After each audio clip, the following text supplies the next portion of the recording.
Ramagundam victory షోట్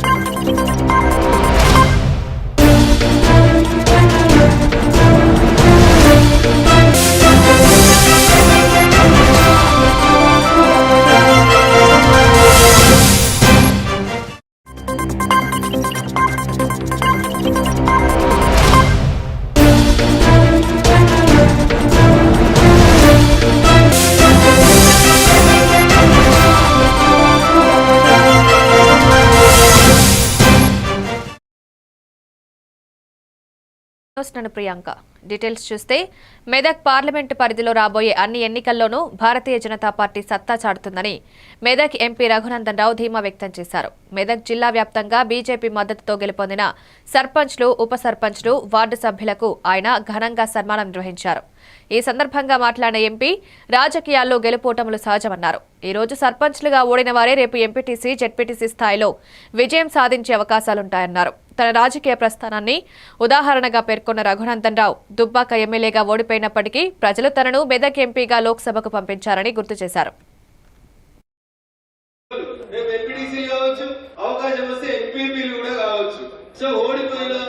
అంత అయిపోయింది. దీనొత్తే గెలుతుంది, రగనొత్తే గెలుతుంది, ఎవరు రాకపోయి ఏం బాధపడదు. రఘునందన్ రావు దుబ్బాక ఓడిపోయాడు. నేను కూడా మీకంటే ఎక్కువ ఏడ్చిన. ఏది జనానికి 3 ఏళ్లకు ఇక్కడ ఇంత సేవ చేస్తే ఓడగొట్టిరు. కానీ దేవుడు ఎక్కువ అవకాశం ఇచ్చింది. ఇంతకుముందు బీజేపీ ఏడున్నా సర్పంచ్, ఉప సర్పంచ్, వార్డు మెంబర్ ఉన్నాడంటే మా ఊర్లో ఎవరు లేరని బాధపడేటోళ్ళు.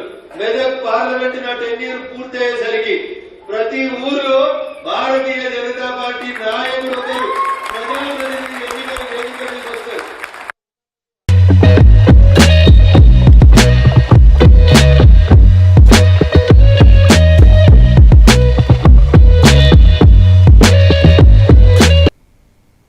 గ్రామ స్వరాజ్య సాధన దిశగా జీరాంజీ బిల్లు ఒక నూతన శకానికి నాంది పలుకుతోందని మహబూబ్ నగర్ ఎంపీ డీకే అరుణ అన్నారు.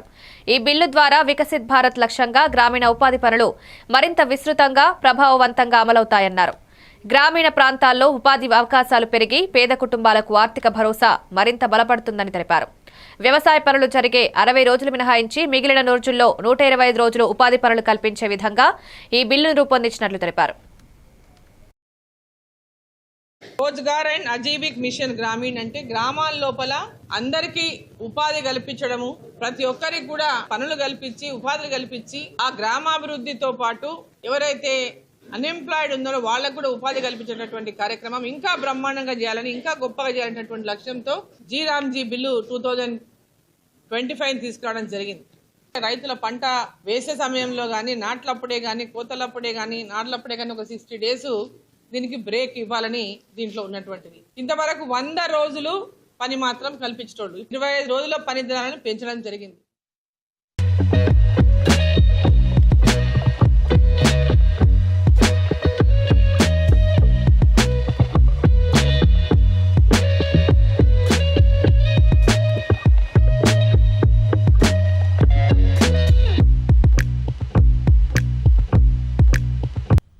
Guarantee for Rozgar and Ajeevika mission Gramin అంటే గ్రామాల లోపల అందరికీ ఉపాధి కల్పించడము, ప్రతి ఒక్కరికి కూడా పనులు కల్పించి ఉపాధి కల్పించి ఆ గ్రామాభివృద్ధితో పాటు కాంగ్రెస్ ప్రభుత్వం చేస్తున్న అన్యాయం, వైఫల్యాలను మాజీ ముఖ్యమంత్రి కె చంద్రశేఖరరావు ప్రశ్నిస్తే మంత్రులు, అధికార పార్టీ నేతలు ఇష్టారీతిన మాట్లాడడం తగదని ఉమ్మడి మహబూబ్ నగర్ జిల్లాకు చెందిన బీఆర్ఎస్ నేతలు మండిపడ్డారు. పాలమూరుకు జరుగుతున్న అన్యాయాన్ని కేసీఆర్ బయటపెడితే కాంగ్రెస్ నేతలు గజగజ వణుకుతున్నారని విమర్శించారు.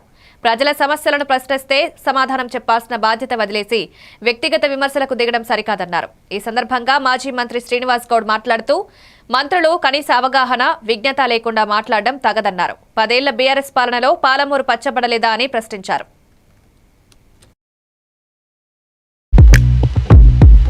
పది సంవత్సరాల్లో పాలమూరు పచ్చబడలేదా? వాస్తవం కాదా? పాలమూరు పచ్చబడ్డది, కాంగ్రెస్ కళ్ళు ఎర్రబడ్డాయి. దేశంలో నెంబర్ 1 స్థానానికి వరి సాగు తెచ్చింది కేసీఆర్ గారు కాదా? తెలంగాణ రాకముందు ఎంత ఉండే లెక్కలున్నాయి మీకు తెలుసా? ఇంతకు మీకు అవగాహన ఉందా? ఏదో నోరు ఉంది కదా అని చెప్పి, అధికారం ఉంది కదా ఇష్టానుసారంగా మాట్లాడితే ప్రజలు ఊరుకోరు. గుర్తుపెట్టుకోండి, ఇలా మా జిల్లాకు అన్యాయం జరిగిందని కేసీఆర్ గారు బయటకు వస్తే మీ కళ్ళు మండుతున్నాయా?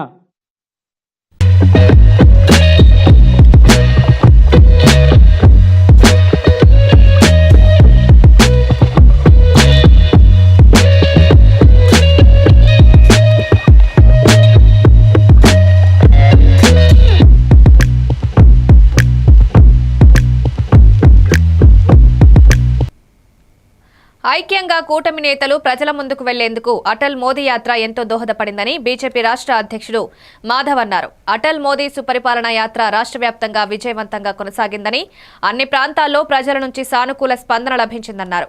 ఈ యాత్ర ద్వారా కేంద్ర ప్రభుత్వ పాలన విధానాలు, సంక్షేమ పథకాలు ప్రజలకు స్పష్టంగా చేరాయన్నారు.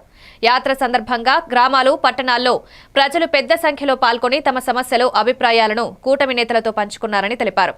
అటల్ బిహారీ వాజ్పేయి ఆశయాలు, ప్రధాని నరేంద్ర మోదీ నాయకత్వంలో దేశం సాధిస్తున్న అభివృద్ధి ప్రజల్లో విశ్వాసాన్ని పెంచిందన్నారు. మేము చేస్తా ఉంటాం, కొన్ని కార్యక్రమాలు వాళ్ళు చేస్తారు, ఆ విధంగా కలుపుకొని వెళ్ళాలి అనే ఒక ఆలోచన ఏదైతే ఉందో ఆలోచనని స్వీకరించి ఆ విధంగా ప్రోత్సహించి ఒక ఏదైతే కూటమి సంబంధించిన ఐక్యత కూడా చాటడానికి ఈ కార్యక్రమం ఉపయోగపడిందని నేను భావిస్తున్నాను. అలాగే అంటే ప్రతిపక్షాలు కూడా మన రాష్ట్రంలో జగన్మోహన్ రెడ్డి ఉన్న ఈ కార్యక్రమాలని సంబంధించిన కాకుండా ఆయన కోటి సంతకాలకు సంబంధించిన అనేక రకాల విషయాలతో పక్కదారి బట్టి చెప్పుకో ప్రయత్నం కూడా రాష్ట్రంలో నడుస్తుంది.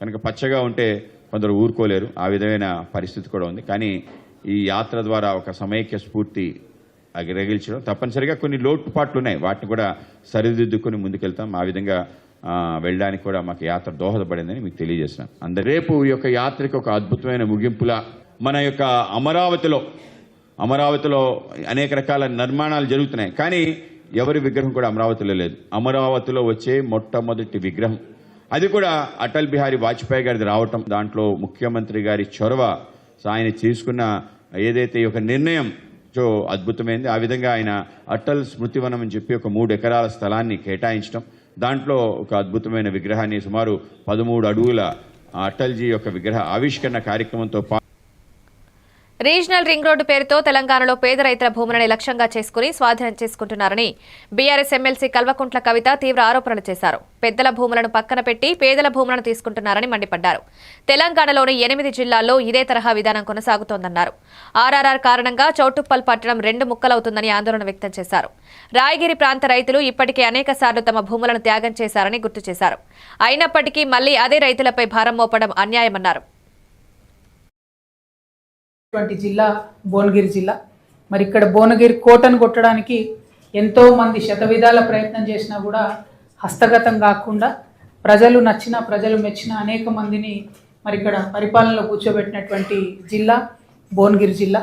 మరి ఈ భువనగిరి జిల్లాలో 1 కాదు 2 కాదు అనేక ప్రత్యేకతలు ఉన్నాయి. భువనగిరి, ఆలేరు ఈ ప్రాంతాలన్నీ కూడా నీటి కోసం ఇబ్బంది పడ్డటువంటి ప్రాంతాలు. తెలంగాణ రాష్ట్రం వచ్చిన తర్వాత మంచిగా నీటిపారుదల రంగంలో ముందడుగు పడుతుంది అనేటటువంటి ఆశతోని తెలంగాణ ఉద్యమంలో పెద్ద ఎత్తున ఉద్యమించినటువంటి ప్రాంతం కూడా ఈ ప్రాంతం.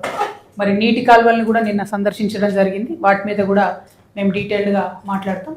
అదేవిధంగా మరి ఈ జిల్లాలో కొత్తగా తెలంగాణ వచ్చిన తర్వాత నేను ఎంపీగా ఉన్నప్పుడు 2016లో ఇక్కడ ఎయిమ్స్ ప్రారంభం.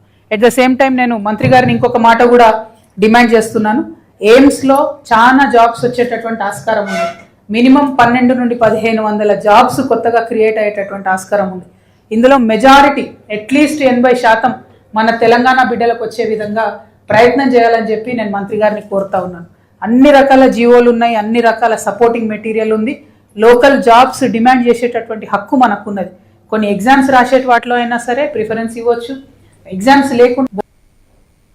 నర్సాపూర్ సబ్ స్టేషన్లోని లాగ్ బుక్లను పరిశీలిస్తే రైతులకు రోజుకు కేవలం 12 గంటలు మాత్రమే కరెంటు సరఫరా అవుతున్నట్లు స్పష్టమవుతోందని మాజీ మంత్రి హరీష్ రావు తెలిపారు. పైనుంచి సరైన విధంగా విద్యుత్ సరఫరా లేకపోతే క్షేత్రస్థాయిలో అధికారులు ఏం చేయగలరని ప్రశ్నించారు. వాస్తవ పరిస్థితిని దాచిపెట్టి రైతులను మభ్యపెట్టే ప్రయత్నం జరుగుతోందన్నారు. గ్రామ పంచాయతీలకు చెందిన ట్రాక్టర్లలో డీజిల్ లేక మూలకు పడేశారని, కరెంటు సరఫరా సక్రమంగా లేకపోవడం, ట్రాక్టర్లకు డీజిల్ నింపేందుకు నిధులు లేవని చెప్పిన అధికారులని సస్పెండ్ చేస్తున్నారని విమర్శించారు. పాపం ఆపరేటర్ ఏం చేస్తాడు, ఏఈ గారు ఏం చేస్తారు? ఏఈ గారైనా ఆపరేటర్ గారైనా మీదికెళ్ళి ఎంత వస్తే గత రైతులకు ఇస్తారు. నువ్వు మేము వచ్చి చూసినామని చెప్పి లైన్ మెన్ ఏఈల మీద చర్యలు తీసుకోవడం కాదు. ఎందుకంటే ఏమైంది, మేము ఆడ ట్రాక్టర్ చిప్పల్తుర్తికి పోయి ఆడ ట్రాక్టర్ మూలకు పడి ఉన్నది, గ్రామ పంచాయతీలో డీజిల్ లేదని చెప్పిర్రు. పాపం డీజిల్ లేదంటే నువ్వు పంచాయత్ సెక్రటరీకి సస్పెండ్ చేస్తావు. నువ్వు మీదికెళ్ళి పైసలు ఇచ్చినాక డీజిల్ పోయారా, ట్రాక్టర్ నడపరా? నువ్వు మీదికెళ్ళి కరెంట్ ఇచ్చినాక ఆపరేటర్ ఏమన్నా దాచుకుంటాడా కరెంటు? బరాబర్ రైతులకు ఇస్తాడు. నువ్వు మీదికెళ్ళి బంద్ పెడుతున్నావు. కింద చిన్న అధికారుల మీద చర్యలు తీసుకోవడం కాదు, నిజాయితీగా 24 గంటల కరెంటు రైతులకు ఇవ్వాలని డిమాండ్ చేస్తున్నాం. రాజకీయంగా ఎదుర్కోలేకే తనపై మాత్రమే కాకుండా తన కుమారుడిపై వ్యక్తిగత సహాయకుడిపై కూడా నిందలు మోపుతున్నారని మంత్రి సంధ్యారాణి మండిపడ్డారు. ప్రజల్లో తనకు పెరుగుతున్న ఆదరణ చూసి ప్రత్యర్థులు భయపడుతున్నారని ఆమె వ్యాఖ్యానించారు. రాజకీయంగా ఎదురెళ్లే ధైర్యం లేక వ్యక్తిగత జీవితాన్ని లక్ష్యంగా చేసుకుని దూషణలకు దిగడం సరికాదన్నారు. తాను నిర్వహిస్తున్న బాధ్యతల్లో ఎలాంటి అవకతవకలు లేవని, పాలనలో పారదర్శకతతో ముందుకు వెళ్తున్నామన్నారు. అభివృద్ధి పనులు, సంక్షేమ పథకాల అమలే తమ బలమని, వాటిని తట్టుకోలేకే ఇలాంటి ఆరోపణలు చేస్తున్నారని తెలిపారు. అంటే నా కొడుకు మీద, పిఏ మీద, అందరి మీద ఇష్టానుసారంగా ఈ మధ్యకాలంలో మాట్లాడిన మాటలు, చేసిన చేష్టలు మీకు అన్ని కూడా తెలుసు. మీకు అందరికి కూడా తెలుసు, నిన్న ఎస్పీ గారు కొండ బద్దలు కొట్టేస్తారు, అయిపోయింది. ఈ 4 రోజుల పాటు మేం పడిన మానసిక వ్యధ, నా బిడ్డ పడినటువంటి శోభ, దీనికి సమాధానం ఎవరు చెప్తారు? మీ పత్రికలకు రేటింగ్ పెంచుకోవడానికో, మీ ఛానల్ రేటింగ్ పెంచుకోవడానికో, సెన్సేషనల్ న్యూస్ ఇస్తున్నామని చెప్పుకోవడానికి కొన్ని పత్రికలు, కొన్ని ఛానళ్ళు ఎదుటి వాళ్ళ పరువులు మర్యాదలు తీసేస్తున్నారని కూడా చూడకుండా మీరు చేసినటువంటికి దీనికి ఎవరు సమాధానం చెప్తారు? నేను చేతనైనంత వరకు ప్రజలకు అందుబాటులో ఉండి అభివృద్ధి చేసుకుంటూ ఈరోజు అభివృద్ధి పద్ధతుల్లో సాలూరును ముందుకు తీసుకెళ్తుంటే మీకు ఎందుకు ఆ కడుపుమంట? ఇట్లాంటి నిరాధారమైనటువంటి ఆరోపణలు చేస్తే, ఒక ఆడపిల్ల కదా వచ్చి ఏడ్చింది కదా, ముసుగేసుకొని వచ్చింది కదా అనుకుంటే ఉన్న వాళ్ళ పరిస్థితి ఏంటి?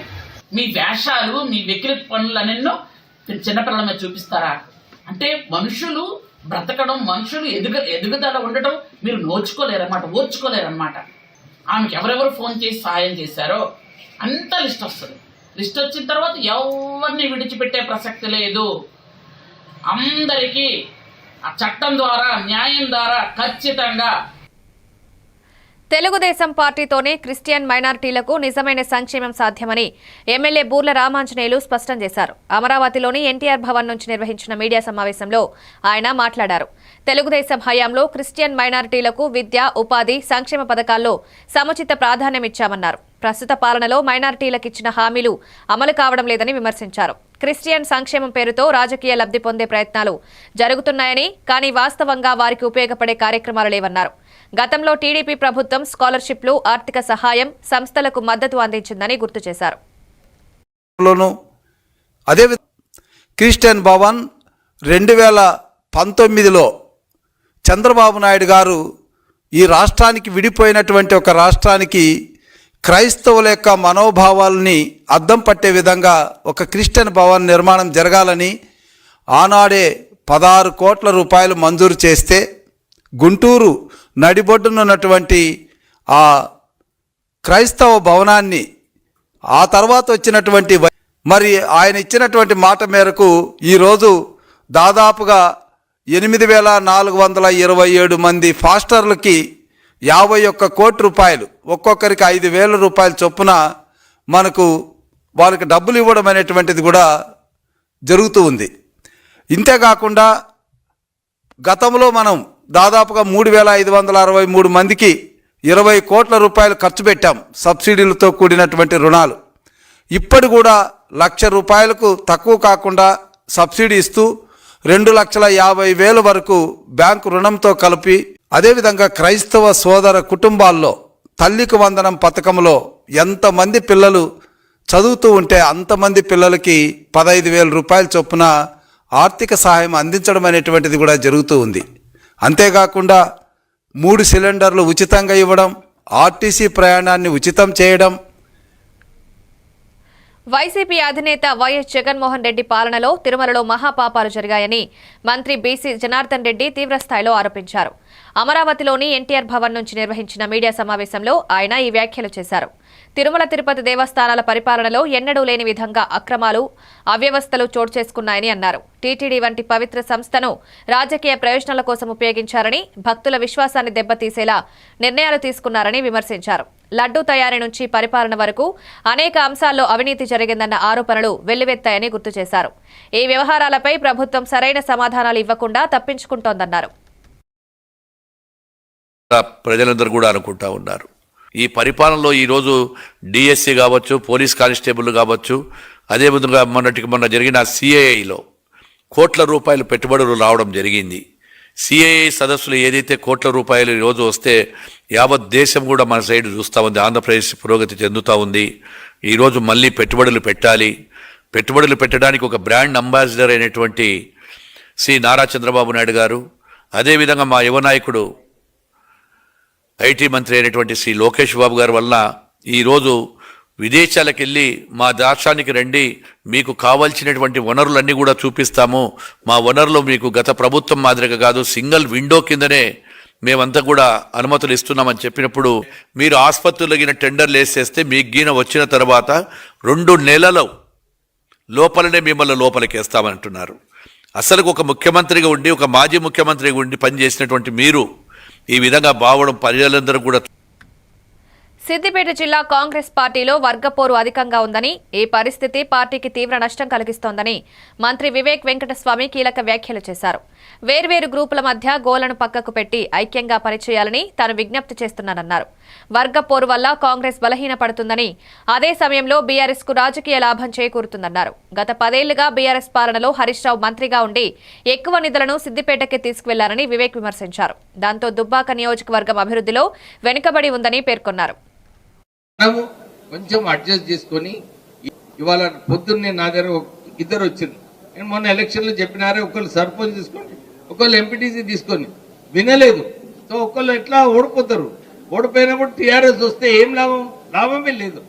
మనము కొంచెం అడ్జస్ట్ చేసుకొని ఏది కూడా మనం కాంగ్రెస్ పార్టీని ఎట్లా బలోపేతం చేయాలని చెప్పి ఆ ఆలోచనతోని అందరూ కూడా గ్రూపులు పక్కకు పెట్టి ముందుకు వెళ్ళాలని చెప్పి కోరుతూ ముగిస్తున్నాను. జై హింద్.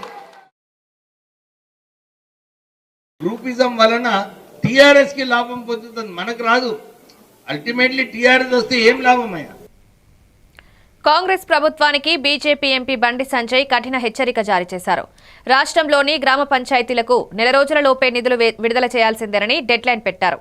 పంచాయతీలకు నిధులివ్వకుండా గ్రామ పాలనను అస్తవ్యస్తం చేస్తున్నారని మండిపడ్డారు. సర్పంచ్లు, స్థానిక ప్రజాప్రతినిధులు కనీస అవసరాలకు ఇబ్బందులు పడుతున్నారని తెలిపారు. 1 రోజుల్లో నిధులు విడుదల చేయకపోతే హైదరాబాద్ నడిబొడ్డున స్థానిక ప్రజాప్రతినిధులతో కలిపి పరాడ్ నిర్వహిస్తామని బండి సంజయ్ స్పష్టం చేశారు. ప్రభుత్వం తప్పించుకునే ప్రయత్నం చేస్తే దానికి ఏ విధంగా గుణపడడం చెప్పానో భారతీయ జనతా పార్టీ తెలంగాణ రాష్ట్రంలో రామచంద్ర గారి నేతృత్వంలో గుణపాఠం పక్కా చెప్తాం. మేము ప్రజలు గెలిపించాలని మీరే అంటున్నారు. మేము కలిసి అంటారా కాంగ్రెస్ వాళ్ళు? 1 మంత్ లోపల మీరు వెంటనే యుద్ధ ప్రాతిపదికన గ్రామ పంచాయతీలకు నిధులు విడుదల చేయాలి. ఎలక్షన్ కోడ్ రాకముందే నిధులు విడుదల చేసిన తర్వాతనే ఎన్నికలు నిర్వహించండి. మీరు రాష్ట్ర ప్రభుత్వం కనుక 1 మంత్ లోపల గ్రామ పంచాయతీలకు నిధులు విడుదల చేయకుంటే రాష్ట్ర ప్రభుత్వం మెడలు వంచే బాధ్యతను భారతీయ జనతా పార్టీ తీసుకుంటుంది. కుట్టారా ఇష్టపడ్డ ప్రసక్తి లేదు. నేను అసలు ఇష్టపడ్డా. గెలవగానే మా వాళ్ళు ఫుల్ గెలిచిరు అని చెప్పి మళ్ళీ బడ్జెట్ ఏరియా ఇవ్వకుండా ఏం చేస్తారు? ఇక జెడ్పీటీసో ఎంపీటీసో ఎలక్షన్స్ పెడతారు. మళ్ళీ వాళ్ళు గెలుస్తామంటారు, లేదా కార్పొరేషన్ ఎలక్షన్ పెడతారు, గెలుస్తామంటారు. ఇక గెలిచినాక ఒక్క పైస మళ్ళీ ఎలక్షన్స్ లేవలేదు. ఇక 5 సంవత్సరాలకు ఒక్క పైస ఇయ్యారు. సికింద్రాబాద్ జవహర్ నగర్ నుంచి డంపింగ్ యార్డ్ను వెంటనే తొలగించాల్సిందేనని ఎంపీ ఈటెల రాజేందర్ ప్రభుత్వాన్ని హెచ్చరించారు. ఈ విషయంలో ప్రభుత్వం ఇంకా అలసత్వం వహిస్తే తీవ్ర పరిణామాలు ఎదుర్కోవాల్సి ఉంటుందని స్పష్టం చేశారు. డంపింగ్ యార్డ్ కారణంగా చుట్టుపక్కల ప్రాంతాల ప్రజలు తీవ్ర ఇబ్బందులు పడుతున్నారన్నారు. రోజు దుర్వాసన, కాలుష్యం, ఆరోగ్య సమస్యలతో ప్రజలు ఇక్కట్లు ఎదుర్కొంటున్నారన్నారు. చిన్నపిల్లలు, వృద్ధులు, మహిళలు అనారోగ్యానికి గురవుతున్నా ప్రభుత్వం పట్టించుకోవడం లేదని విమర్శించారు. ప్రజల ప్రాణాలతో చెలగాటమాడే హక్కు ప్రభుత్వానికి లేదన్నారు.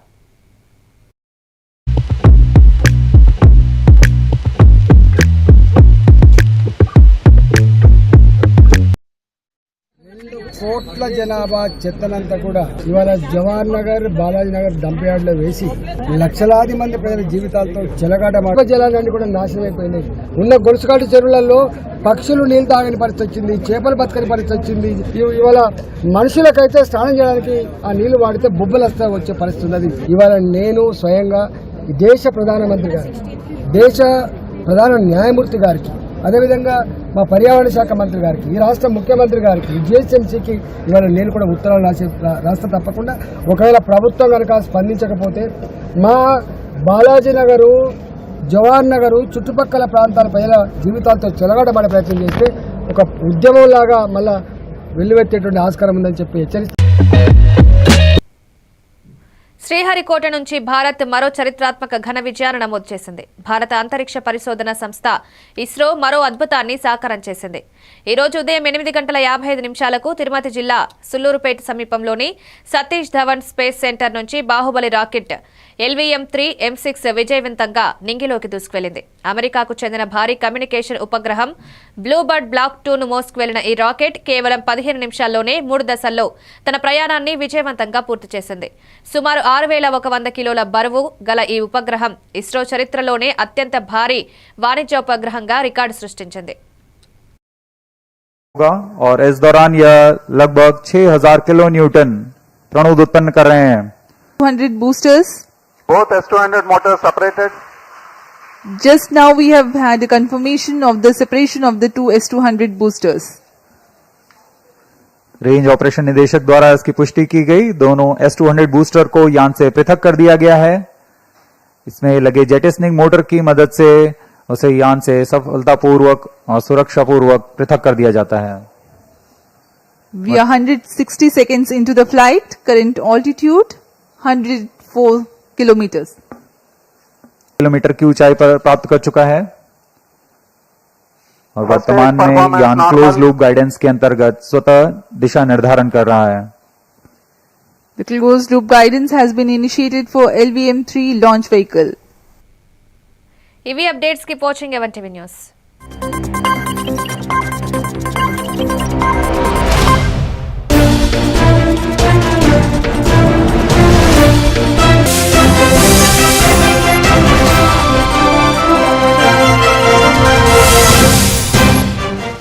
టోకన్ కరాటే సంస్థ విద్యార్థులు